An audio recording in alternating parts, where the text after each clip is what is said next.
It's called operations research, or optimization, figuring out the fastest way to complete a task. It got its start in 1840 after Charles Babbage, the father of the computer, helped the British Postal Service figure out the most efficient way to deliver mail. Back then, scientists used slide rules to solve these kinds of problems. Today, they use supercomputers. So you would think it would be pretty easy to come up with a solution. Well, it turns out that problems like this are still way too big for even the fastest computers. For example, what is the most efficient way to deliver 16 million packages a day? That's the problem that Jack Levis and his team at UPS are trying to solve. To understand what they're up against, let's pretend I have an Aunt Gertie, and I want to send a package to her. Its journey begins in San Francisco, Tuesday night at 8 p.m.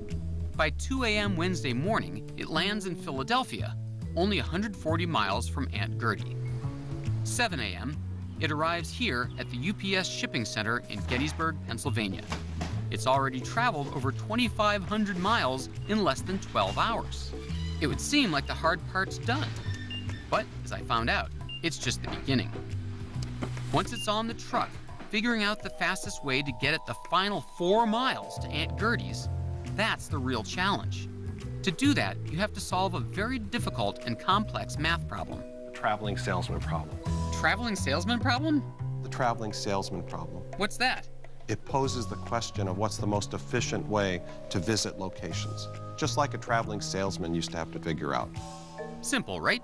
Turns out that this problem has vexed generations of mathematicians. Let's say you have an office on Main Street, and you have 3 customers. One's on Elm, one's on High, and one's on Maple. You know the time and distance between them.